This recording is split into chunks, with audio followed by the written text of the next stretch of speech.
Alright, so in this video we're going to talk about the cerebellum, and I know it looks a little bit all over the place, but I just want to go over real quick the cerebellum, if we remember. Where even is it located? So this was when we talked about our cross-sectional view of the spinal cord, and we had different pathways ascending up, right? We had ascending pathways, then we had descending pathways, traveling from the dorsal column medial and meniscus pathway, the lateral or anterior lateral spinal thalamic pathways. We had the anterior pathway. Then we also had the dorsal root, right? And then the anterior gray root, or anterior gray horn, I should say. So this was for sensory information. This was for motor information. If we ascended up, we started off, we talked about the medulla. Then the next region we spoke about was the pons. And we spoke about the midbrain. And then we got into videos about the thalamus, the basal ganglia, different cortexes, right? And then along the way, we talked about all the different nuclei involved in this brainstem.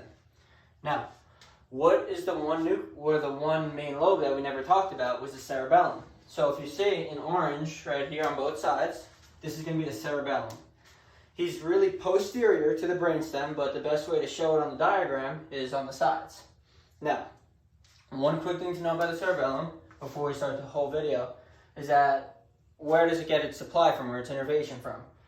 Well, mainly it gets all of its supply, or afferent and efferent fibers, are from the medulla, the pons, and the midbrain. The medulla has the inferior cerebellar peduncles. The pons has the middle cerebellar peduncle, and then the midbrain has the superior cerebellar peduncles. We spoke about all of them, but now I'm just going to show, or in this video I'm going to explain how the different fibers affect the cerebellum and how the cerebellum affects different nucleuses or nuclei in the brainstem and in the rest of the body. Okay, so to start, for the cerebellum, right? What is its mainly involved in? Like, what's its involvement? It does balance and equilibrium. So we're going to receive information from mainly the inner ear for this. Other places too, which we'll get to. It's going to help with muscle tone. It's going to help with coordination of our movements. And it's going to help with motor learning. Okay. How does this all take place? Like, if we lesion the cerebellum, we're going to result in something called ataxia, right? Our movements are going to be like rigidity or jaggedy. We're not going to have perfect controlled movements. The cerebellum, however, helps to fine-tune all of our movements. So if we're trying to like throw something, right, like a baseball, etc., you're going to be able to, the cerebellum is going to fine-tune the movement. So the more you practice, right, the more you do it, the more neuronal connections you're going to have, and you're going to become more and more accurate. So more and more practice will result in more and more connections, will result with more accuracy. That's just one little like analogy that I like to say. But for the most part, what I want to talk about is the cerebellum, the anatomy on this slide, and then I'll do the functions on the next board. So first, if we remember, this is the spinal cord, this is the medulla, this is the pons, and I didn't really draw in a midbrain. I'll draw it in right now. That's the midbrain. Okay. And the cerebellum, we said, was posterior, right? So it was posterior to the brainstem. So here it is. Now, the cerebellum is going to be broken into 3 different regions. So if you take the cerebellum right here and we blow it up, right? Here's just a blown up view of it. Now, we have little squiggly lines that go all the way around it. These things are called the folia. And all they really are is, they're used is to increase the surface area of the cerebellum. So what would be like another example of this? In the brain, our brain is not perfectly round, right? We have like little sulci, so like it goes in and out to increase the space. If you were to stretch it out, it would be much longer. Another example is in the stomach. The stomach is all like coiled up, right? And then you could eventually stretch it. Why? Because it has things like this. This just increases the surface area, so you have more space for more things to innervate and not innervate. Now, the green structure right here that I have, it's called the arbiter vitae, and they say it's called a tree of life. I don't know, it looks like a tree, I guess. And basically, it's the region that has all the myelinated axons that connect from different regions of our brain or our body. So, say we're connecting the spinal cerebellum, right, for proprioception.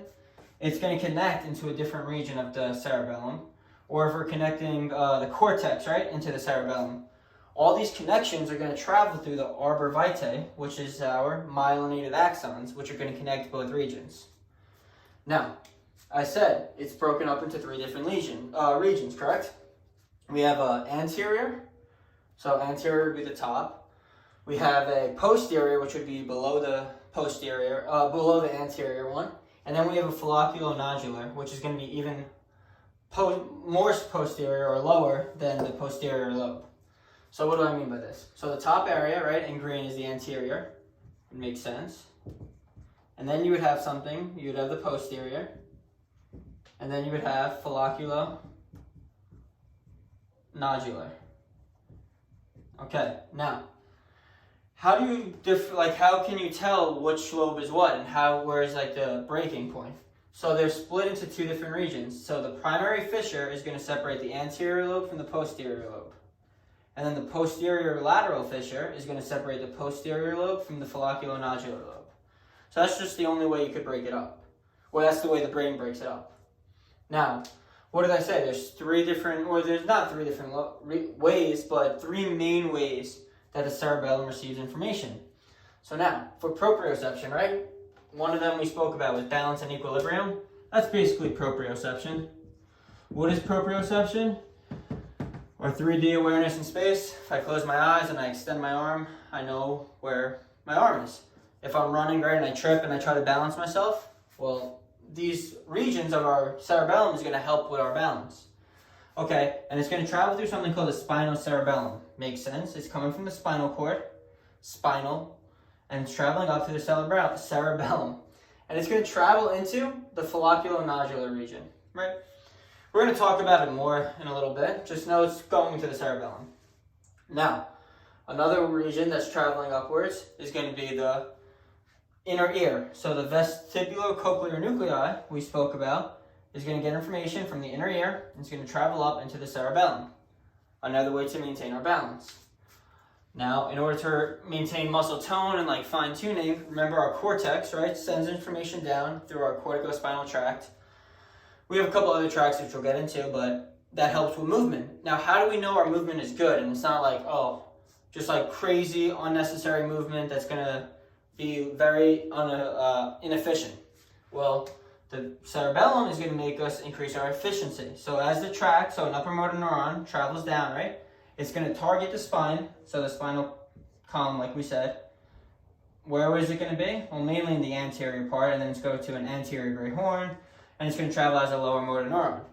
Now, before it travels and innervates into a lower motor neuron, it's going to give some information to the cerebellum. The cerebellum is going to receive the information, do what it wants with it. We're going to talk about what it's going to do. It's going to fine-tune it, and I'm going to explain how. And then it's going to send the information back up to the cortex, and it's like, all right, cool. We're going to make this movement better than it was before. Okay, so I'm going to do a little bit more of the anatomy, and then we're going to get into the function. Okay, so to continue, what is this right here? All right, I just said we have three lobes, right? We have the folliculonodular, we have the posterior, and the anterior. So we said the folliculonodular was going to be on the bottom. Then we have the posterior, which is a little bit above that. And then the most superior to it, or most anterior, is going to be the anterior lobe. Cool. Now I made the colors kind of the same. So the anterior lobe is also going to be known as the spinocerebellum. He's going to be used for proprioception. Okay, so the spinocerebellar lobe is for proprioception. Now, what is he going to do? He's going to send information, right? Or he's going to be in control of a couple spaces. What are the spaces? So this whole entire green region is the anterior lobe, and what separates it is the primary fissure. It separates it from what? The posterior lobe. Okay, so now this green area, also known as the vermal zone because it has the vermis in it. This baby blue region is known as the vermis. Okay, also it has the paravermal area in it, known as the intermediate zone. That's the pink regions on the sides. So we got the blue is the vermal zone, and then in between is the pink is the paravermal zone, or the intermediate zone. Now, what is in the vermal zone that's super important? So if you could, like a body, right, upside down.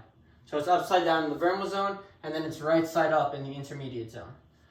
Okay, well, the head, the trunk, and the neck is in the vermal zone. So all information that is involved with the head, neck, and the trunk is going to come from the vermal area.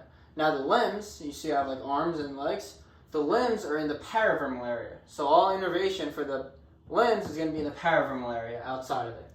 We'll get to that in a minute though. Now, if we proceed down, right, we still have this region. We still have the vermal zone. We still have the intermediate zone. Where is this going to be located though? It's going to be located in the posterior lobe. Now, this is still considered the anterior lobe, and the body becomes right side up, and then the head, neck, and the trunk is in the vermal zone, and the limbs are still in the paravermal zone. But the difference is that the posterior lobe now has the dentate nucleus in it. So what is the dentate nucleus for? The dentate nucleus is going to be used for a lot of different structures that are going to target the red nucleus and then the cortex. We'll get there. Now, this is also known as the cerebrocerebellum. Why? Because it comes from the cerebellum and it goes up to the cerebral hemispheres, or it comes from the cerebral hemispheres and goes into the cerebellum. Both of those tracts have afferent and efferent fibers. Now, what separates this posterior lobe to the follicular lobe? Follicular nodular lobe. It's going to be the posterior lateral fissure. We talked about that before. Now, what is important about this lobe? Well, it's going to be in control of the vestibular cerebellum. And I mentioned that in the beginning of the video. The vestibular cerebellum is controlled for what? The inner ear, for balance, equilibrium, and proprioception. Now, that's just going to be this bottom lobe here. Okay, so now if we take a cross-section of this, right? What do I mean by cross-section? So we're going to be lateral, like we said, the most lateral part of it is going to be the dentate nucleus. So number one is going to be the dentate nucleus, lateral, in the posterior lobe. And then if you go a little medial, in between the paravermal area, so right down the middle, we're going to have three other nuclei. What are the other nuclei? So the ones in baby blue, they're on both sides because our body's, what? Bilateral.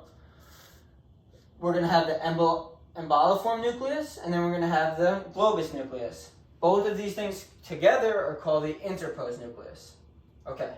Where are they located? Well, they're located in the paravermal and the vermal areas. Now, what is number 4? This is the last one. This is the vestigial nucleus. This guy, or this region, is mainly located in the folliculonodular lobe. So you're going to see number 1, where? Number 1 is going to be in the posterior lobe. Number 2 and 3 is going to be in all three, or mainly in the anterior lobe and the posterior lobe. And then number 4 is mainly going to be in the folliculonodular lobe. Now, when I explain it on the spinal cord, it's going to make a lot more sense, so we're going to get to that now. Okay, one little mnemonic or acronym that I learned. They say, don't eat greasy food. What does this mean? Well, D for dentate, E for emboliform, greasy, G is going to be for the globus, and then food, F is for vestigial nucleus. So it's a little thing, don't eat greasy food, I don't know. I'm just going to remember what those nuclei are. There's only 4 of them, but if you forget, I guess it's a good way to remember it. Okay, so this, right? We talked about the spinal cord, medulla, pons, midbrain, thalamus, etc., right? So now, here's this cerebellum on either side. If we take the cerebellum, say I'm only taking the right side, right? And I put him over here. I blow him up. You see how it's in orange all the way around? Well, they're built for not built. They're designed where they have a bunch of different layers in them. What are the layers? Okay, so the deepest layer, right? The deepest layer in the cerebellum is going to be known as the deep cerebellar nucleus. Makes sense? And what is going to be involved in the deep cerebellar nucleus? Well, we're going to have the 4 nuclei we just spoke about. Dentate, emboliform, globus, vestigial. Don't eat greasy food, right? Now, if you go a little bit more externally, what do we have? We have this layer called the granular layer. That's around the deep cerebellar nucleus. The granular layer has glomeruli in it. What are they? They're just granular cells and Golgi cells. We're going to get to it though. We become a little bit more exterior. Again, we have this blue layer, right? This is known as the Purkinje layer. What's going to be the main important thing to know about the Purkinje layer? We have the Purkinje fibers in them. You proceed exterior again, right? The most exterior one. This is going to be the molecular layer. The molecular layer is going to be the one that we kind of see when we're looking at like 3D diagrams and stuff. Now, okay, so these deep cerebellar nuclei, right? They're all innervated by the same things, however they're located in different regions. What are these regions? Okay, so I have 3 little peduncles, right? These peduncles do not in particularly coincide with the superior, middle, and inferior peduncle. It's just that I'm just going to show that the fibers pass through certain peduncles because that's how they work in the body. So the first one I want to talk about is the inferior olives, or the inferior olives, right? That's known as they pass through the olivospinal tract. So from the inferior olives, via the olivospinal tract, fibers cross up, they come up. So the inferior olives, right, for the olivospinal tract, they send up and they're going to target these nuclei, the deep cerebellar nuclei. These deep cerebellar nuclei are then going to do their own functions, which we'll get to. But how do they stimulate these nuclei? They release something called a neurotransmitter. The one mainly from the inferior olivospinal tract releases aspartate. Aspartate is positive, so it's a positive neurotransmitter, causes stimulation. Now, these fibers are going to ascend upwards. When they ascend upwards, they're known as climbing fibers. Why climbing? Well, I just think that they're climbing upwards.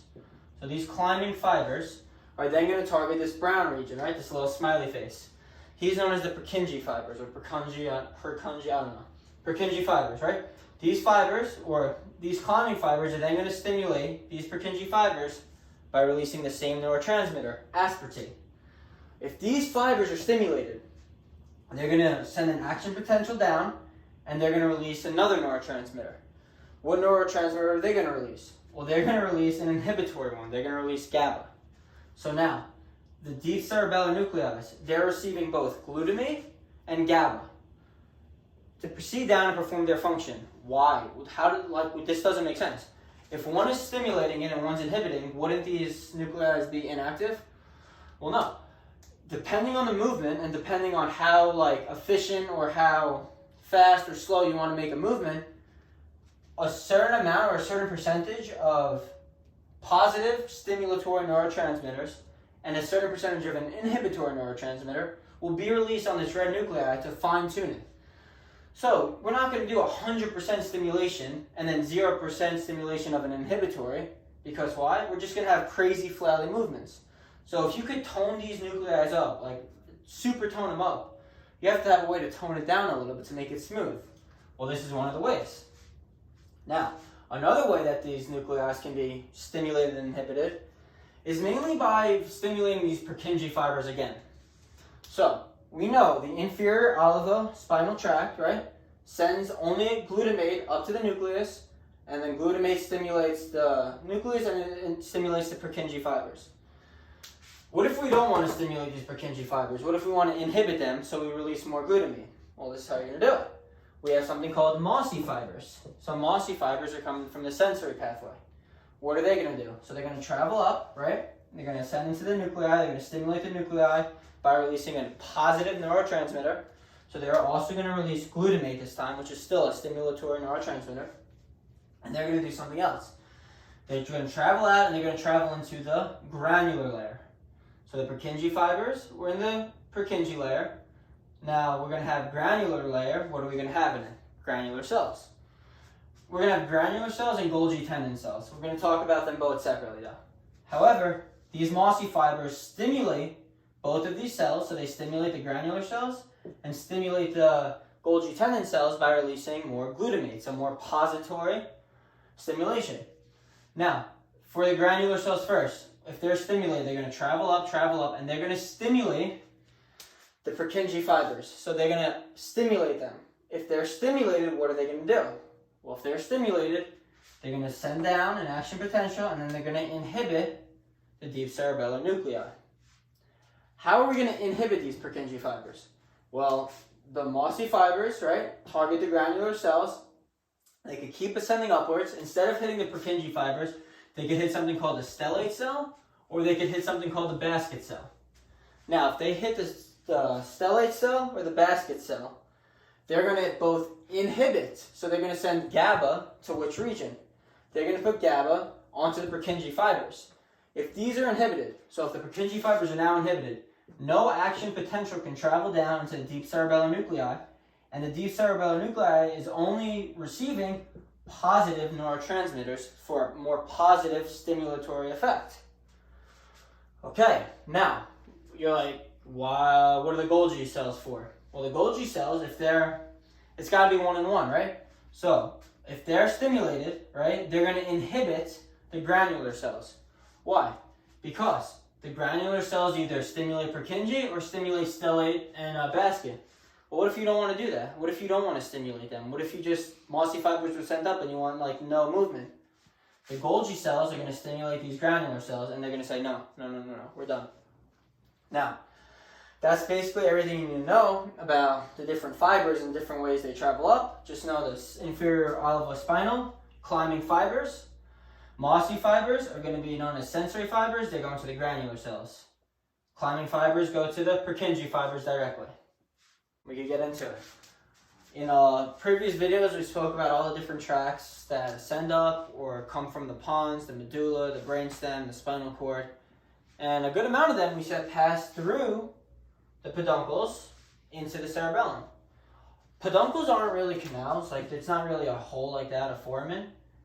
All it really is all the different white fibers like combined. So when all the white fibers combine together, they form something called a peduncle. So that's really all it is. They just say it's a peduncle and make it look like a foramen. I don't know why, but I don't even know if that's important. However, how we're going to do this, I'm going to do the superior cerebellar peduncles first. And then from the superior cerebellar peduncles, I'm going to do the middle cerebellar peduncles. And then I'm going to do the inferior cerebellar peduncles.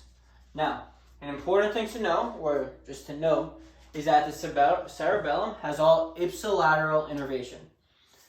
Okay, take this with a grain of salt though. What does this mean? If I damage, right, my right cerebellum, I'm going to have ataxia to my right side of my body. So I'm going to damage my right arm is going to have ataxia, my right leg's going to have ataxia.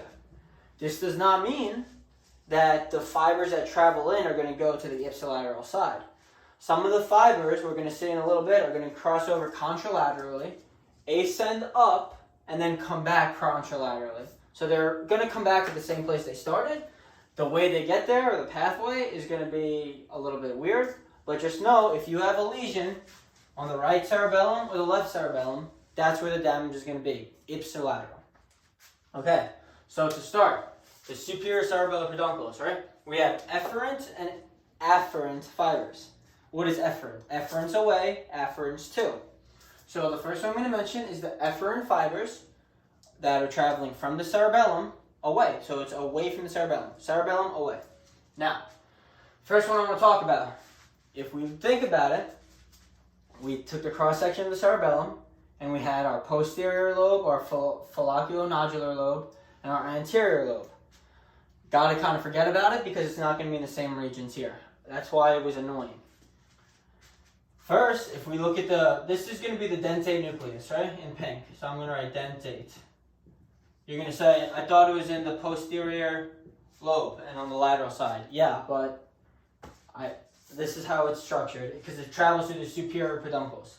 If I were to draw a circle, right, and this would be the deep cerebellar nuclei, it still would make sense. I'm going to erase it though. It would still make sense that we have don't eat greasy foods because you're going to have the dentate, emboliform, globus, and then fastigial is going to be lower down, which we'll get to in a little bit. But just note that that's how it happens. So, dentate, the first one. He's going to travel to two different regions on the contralateral side. Okay, he's going to travel in. Let me get my pink marker. He's going to travel in, and he's going to target the red nucleus, which you see in red there, and the thalamus, contralaterally. Okay, so he's going to travel first to the red nucleus, the contralateral red nucleus, and then, or he's going to travel directly up into the thalamus, contralateral thalamus. Okay, so he has two ways of going. Now, why is this important? So, from the dentate to the thalamus, right, it's going to be a different pathway. This is going to be known as the Dentothalamic Pathway. Dentothalamic. So, from the dentate to the thalamus is the Dentothalamic Pathway. From the thalamus, it's going to travel somewhere else. It's going to travel up to what? The cortex. So we're going to travel up into the cortex. What is this doing? It's just telling us that, hey, this is, I'm receiving information from different areas of the cerebellum, which we'll get to, say the vestibular nuclei, for example, right?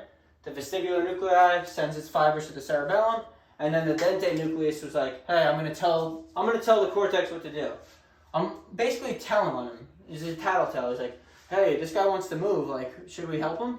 So the dentate nucleus is like, all right, let me tell the thalamus, which is our relay station, who will then tell the cortex, who will then send different fibers down to try to smooth it out. Now, another thing that can happen, from the dentate to the red nucleus, right? This is going to be known as our rubrospinal pathway. Okay. No, I apologize. From the dentate to the red nucleus, it's going to be known as the Dentothalamic Pathway, because it's coming from the dentate to the red nucleus to the thalamus. So dentate, rubro-thalamic pathway. That's how you have to break it down. Now, from this pathway, it can either send up into the cortex again. Okay, if the dentate, right, sends the information to the contralateral side and it hits the red nucleus could be like, all right, I'm not sending any more information to the thalamus. I'm doing my own thing. What's he going to do? So he's going to go back now contralaterally. So if he goes back contralaterally, what is it realistically? Ipsilateral. So he's going to travel back down contralaterally. So now we're back on the ipsilateral side. And he travels down, he travels down, he travels down. What is he going to travel down into? Or how is he traveling? This is known as the rubrospinal pathway. What does the rubrospinal pathway function as? Well, what does it do? Well, it travels down into our anterior gray horn, right? Into the anterior white column. Into the anterior white column, we then go into the anterior gray horn. From the anterior gray horn, we then target our flexor muscles. Okay, so the rubrospinal pathway, right? Coming from the dentate nucleus is going to do flexor muscles. Cool. Now, how else can these flexor muscles be controlled? What if the dentate was like, okay, I'm only going upwards. I'm only ascending upwards to the cortex. And then the flexor muscles want to contract, but the fibers are only going up. How can we send fibers down? Well, don't eat greasy food again. Emboliform and globus, the globus, right? They take information, contralateral again, into the red nucleus. From the red nucleus, they don't ascend upwards. They just hop on the rubrospinal tract, downwards into our cross-sectional view of the spinal cord, and their flexor muscles. Cool. Now, that's everything you need to know about the efferent pathway from the superior cerebellar peduncles. Just remember, it happens on both sides. I'm not drawing it on both sides because the picture's going to be a mess. Now, what are the afferent fibers? Okay, afferent. Actually, I forgot one more pathway from the efferent. I'm sorry. One more pathway. The cerebello-vestibular pathway is another pathway. How? What did we say? From the anterior lobe, right, we have something known as the spinocerebellum. Is this the spinocerebellum? No. From the posterior lobe, we had something. What did we have? We had the cerebrocerebellum. So the cerebrovestibular pathway. From the folliculonodular lobe, what did we have? We had the vestibulocerebellum. So now, we're using the cerebello-vestibular pathway, which comes from where? He comes from the posterior lobe. And in the posterior lobe, we had the dentate nucleus. Okay, so that's how we know the dentate nucleus is here. What can the dentate nucleus, what else can it do? Okay, so from the cerebrovestibular pathway, right? Dentate nucleus, what else is in this region? Well, if we travel up, right, we have Purkinje fibers. I have a smiley face as our Purkinje fibers. Remember in this picture right here? We have the Purkinje fibers. Well, our Purkinje fibers can do a different thing as well. They could travel through the superior peduncle, proceed down, right, ipsilaterally, and they could target something. What are they going to target? Well, if it's known as the cerebrovestibular pathway, they're going to target our vestibular nuclei, from cerebellum to vestibular nuclei. Okay? What does the vestibular nuclei do? Well, he could do a couple things. So, he could travel through, his own tract, which is known as the vestibulospinal tract, which we spoke about in a previous video. But real quick, one of the things the vestibular nuclei could do is travel down vestibulospinal tract, right, into our anterior white column, proceeds down or onto the anterior gray horn, targets the lower motor neurons, alpha and gamma, and their extensor muscles, so our anti-gravity. We know that our vestibular nuclei is used for anti-gravity, so it helps with our posture. What else can we do? So, from these fibers, right? The Purkinje fibers from the cerebrovestibular pathway travel down, hit the vestibular nucleus. The vestibular nucleus can then send the fibers this way. He can ascend upwards. And he could target this baby blue region. What is this baby blue region used for, or known as? It's known as the medial longitudinal fasciculus. And what is part of the medial longitudinal fasciculus? Cranial nerves 3, 4, and 6, which make your eyes do tricks, right? So 4, or what is 3? 3 is oculomotor. Oculomotor is for horizontal eye movements. 4, trochlear, vertical eye movements. 6, oculomotor, horizontal eye movements. Now, this cerebrovestibular pathway, main goal is for extensor muscles and for extraocular movements. So that's the eye movements. That's everything you know about the efferent pathway from the superior cerebellar peduncle. Good. Now, the afferent pathway, I'm not really going to speak about too detailed because we spoke about all the afferent pathways when we talked about the spinal tracts, mainly the ascending spinal tracts. But we'll go over real quick. The first one is the ventral spinal cerebellar tract, which does what? It's proprioception for which region? Below the L2 and L3 vertebrae. So it's sending proprioception up into the spinal cord. Some of it go into the cerebellum, some of it come up to the thalamus, into the cortex. Now, another tract is the rostrocerebellar tract. Okay, rostral means what? Cranial. What part is this going to be? So it's going to be the cervical region, or the upper extremities of the spinal cord.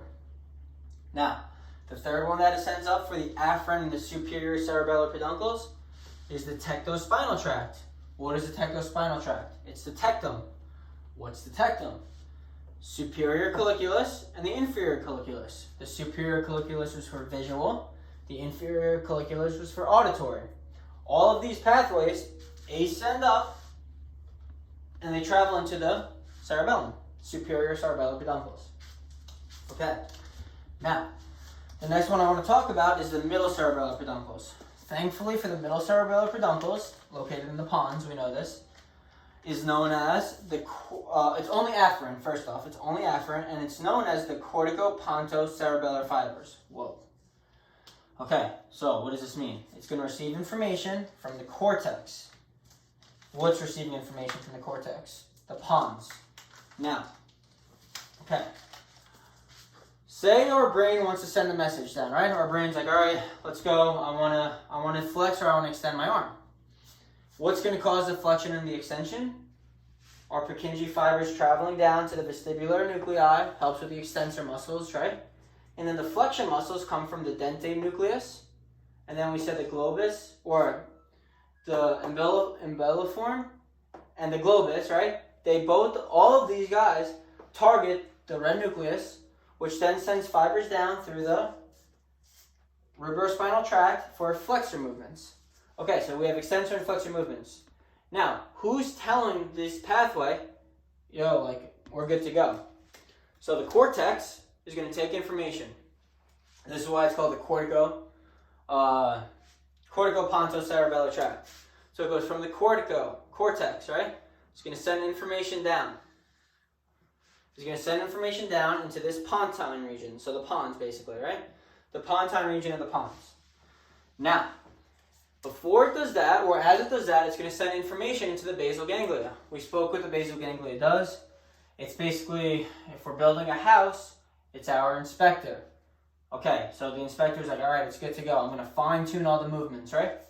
So the basal ganglia is like, all right, chilling. The basal ganglia sends information back up to the cortex as well. We spoke about that pathway. There's a direct pathway and an indirect pathway. We have the caudate nucleus. We have the pudiciform. We have the subthalamic nucleus. We have the substantia nigra. Okay, we're not going to talk about all that. But just know some of the fibers go into the basal ganglia. The other fibers come into the pons area and they do something else. Now, these fibers are going to cross contralaterally. Okay, why does it make sense that they cross contralaterally? We're going to talk about it. So, they're going to cross contralaterally. If they cross contralaterally, I said everything was ipsilateral, right? Okay. Now, they cross contralaterally. I'm going to do it on this side, honestly. So, we're going to come from the cortex. We're going to travel down, right? The cortex is going to travel down, travel down, travel down. We're going to stimulate the right pontine nucleus. From this region, we're going to cross over contralaterally as well into the middle cerebellar peduncle. Okay, these fibers then ascend up and they target the dentate nucleus. Okay, so we started off on the right side. Now we crossed over contralaterally, we're on the left side. From the dentate nucleus, they're going to target the red nucleus. Or they're going to target the thalamus. We know this. We know what this pathway does. So I'm going to draw this pathway again. I'm going to draw it in pink. Why? Because on this side, we said the dentate nucleus does what? He goes to the contralateral red thalamic, or the red nucleus, or to the thalamus. So the dentate on this side is going to do the same thing. He's going to travel to the contralateral red nucleus, or he's going to travel up to the contralateral thalamus, which is then going to travel into the cortex. So we started on the right side, came down, came to the left side, came up, came back to the left side, and now what happens? Well, this is our primary motor plan. So this is known as a primary motor plan, known as the upper motor neuron, which is then going to send information where? Down via what? The different cortexes that we just spoke about. Okay, so this is how our primary motor plan is going to be formed. Let me do it on the left side real quick. So the cortex sends information down into the basal ganglia, or it could send the information straight down, right? It targets the pontine nuclei. Crosses over contralaterally, right? Contralaterally crosses, we're into the cerebellum via the middle cerebellar peduncle. We're going to ascend upwards, we're going to target the dentate nucleus. The dentate nucleus could then travel contralaterally to the right, or to the left red nucleus, or to the left thalamus. From this region, we can travel down back contralaterally, down to the motor neuron. However, for the dentate, we're going to travel up to the thalamus and to the cortex. Okay, that was very, very long. So now, another one, the inferior cerebellar peduncles, right? He's really not too bad. He's getting his information from the cerebello-reticular area, which is going to go from the vestibular nucleus into the reticular formation through two different regions, the medullary or the pontine. What am I even talking about? Okay, so where even is this occurring? So the cerebello-reticular, right, receives his information. Receives the information. Where is the vestibular nucleus located? Well, we said, what? Don't eat greasy food. I'm going to write it in black, right? So, efferent is leaving. So this is going to be our vestibular nucleus. He's going to send information which way? He's going to send information down into the reticular formation. From the reticular formation, what are we going to do? Okay, so if we're going to do medullary, so the medullary region of the reticular formation is going to send information down, and we're going to do flexion. If the reticular formation sends it to the pontine region, it's going to do extension. I'm not going to draw it out, it's just too much. Another tract we have for efferent is our cerebellar vestibular fibers, so our Purkinje fibers, right? These guys are going to take information, and what are they going to do? From the Purkinje fibers, they're going to send it down, and they're going to do the same thing we spoke about before. It's going to target the vestibular nucleus, and the vestibular nucleus is going to take information, and it's going to associate it with balance and coordination of our body. Now, the last ones. Afferent, right? We did all these pathways in other videos. We have the dorsal spinal cerebellar tract. We have the cuneo-cerebellar tract, the vestibulo-cerebellar tract, the olivospinal tract, and the reticulocerebellar tract.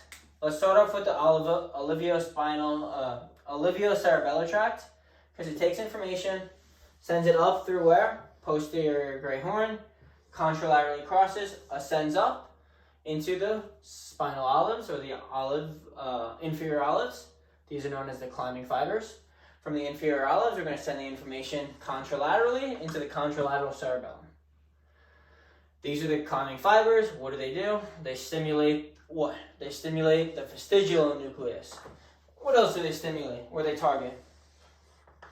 The globus nucleus, the emboliform, and the dentate. They target all the deep cerebellar nuclei, which control what? The movements that we just spoke about.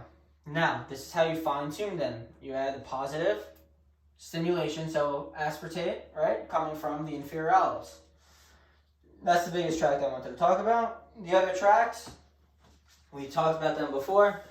Reticulocerebellar goes from the reticular formation into the cerebellum. Vestibulocerebellar comes from the inner ear, goes to the vestibular nucleus, out into the cerebellum. The cuneo-cerebellar tract is also known as the accessory cuneate nucleus. It's going to take information from the arcuate fibers from levels above C8, and it's going to send it into the cerebellum.